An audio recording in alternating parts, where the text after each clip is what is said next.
Hi everyone, hope you're doing well from wherever you're watching this channel, depending on your time zone.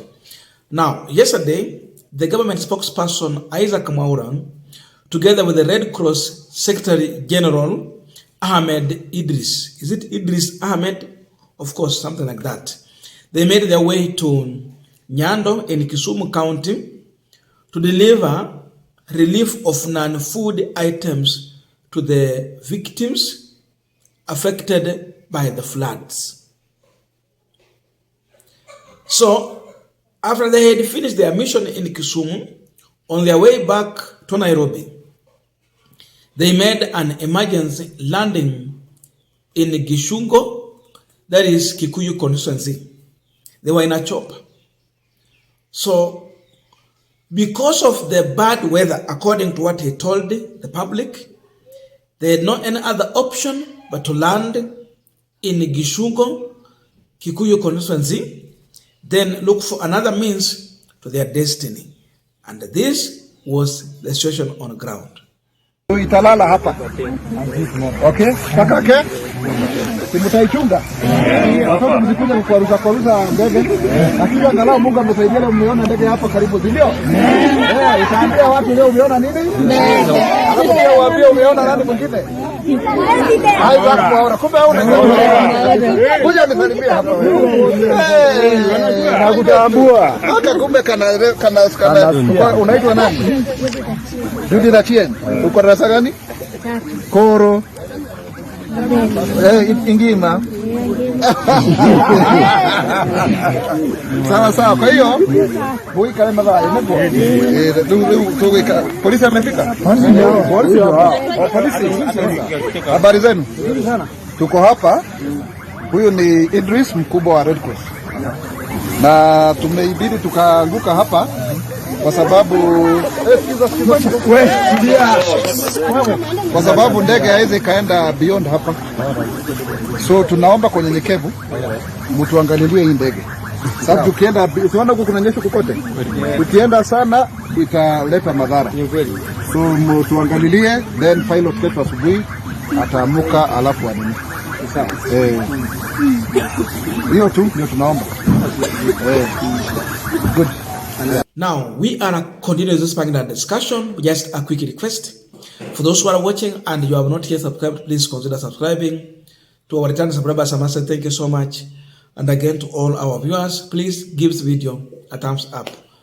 Thank you so much, and back to this discussion. Now, looking on the means of transport that Isaac Mwaura used to travel, together with the Red Cross Secretary General, definitely, this is not the same means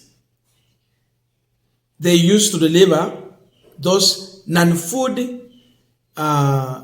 relief to the victims. Maybe a cargo flight, or by means of train, or even by road. But they simply use the chopper to go and supervise the process of distributing those non-food items to the victims. Of course, they are lucky to have got out of the chopper very safe, and we wish them all the best. But this is not the first time. This incident is coming at a time when we are just still from the shock of the accident that claimed the life of former CDF Francis Ogola. The investigation is still going on. And before the dust settles, then another issue comes in. Another chopper incident.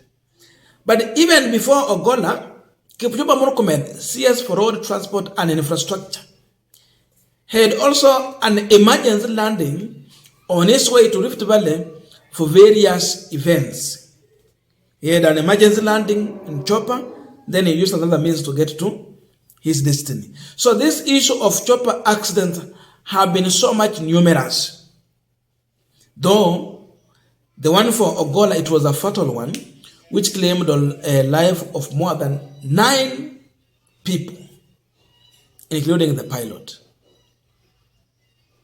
Only 1 person survived because he jumped midway before the chopper got on the ground. He jumped out. There was a young man. So that's a situation in which, these things are happening. So when you hear about chopper landing somewhere that it was not anticipated to land, or making an emergency landing, then people are worried. They're wondering what is happening. Why? Because they know there will be a possibility of this chopper, causing a danger, because it never just turn into flames. It can explode into flames. So with all this, people, it happened yesterday, but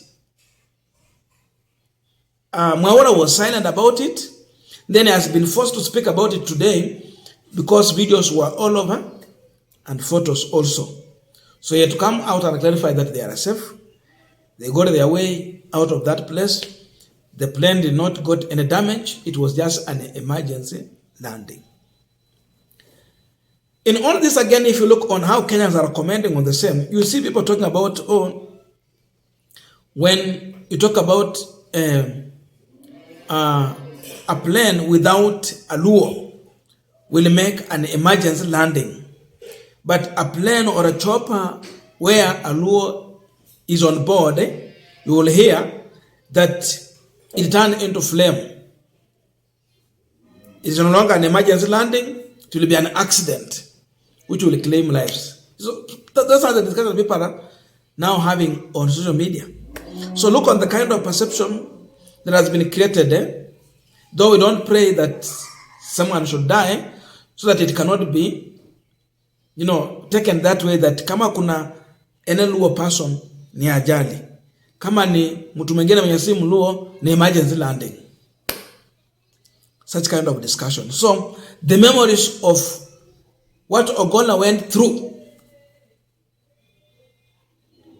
as he died in that chopper is still fresh in Kenyans' minds.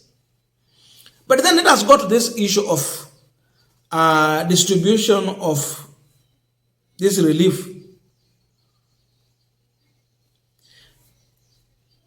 If you look on this exercise, you find out that in terms of logistic, people who are going to supervise this issue, how they get to that place, it is more expensive than the items they're going to distribute to that place. Is it worth that Mwaura has to fly all the way from State House, hiyo ofisi yake iko huko, to Kisumu to go and supervise such kind of activity? Just look at the cost of this chopper flying all the way to Kisumu, ulipe pilot, uweke mafuta ndani. Then the amount they use kama ni ya kuhaya. It is much expensive compared to non-food items that they were going to distribute in Nyando. So this government is too much of PR exercise. Why not coordinate with the governors? There is Governor Anyang' Nyong'o. Just release a statement in Nairobi. You say that we have got these items from this body. They have helped us and the government has given this extra. It is going to Nyando. And we urge the governor there, coordinate with the governor on ground so that the governor will do the work. Mambo ya disaster management, mara nyingi Kenya hii huwa inaharibikia mahali fulani tu. You find out that they have formed a committee that is in charge of this. So the money they are going to use to buy, if it is food assets or what, the one they use in the meetings is more high, 3 times the one they will use to buy the real item that is needed by these people on ground. So you find out that pesa ya emergency disaster management inaishia kwa chai na mandazi in the boardroom meetings and allowances. Then hawa watu wenye wanahitaji kupata hii msaada they get peanuts. Let's assume 1 million. What reach on ground, you find it is 300,000. 700 logistic na mambo ingine yote. Because of this,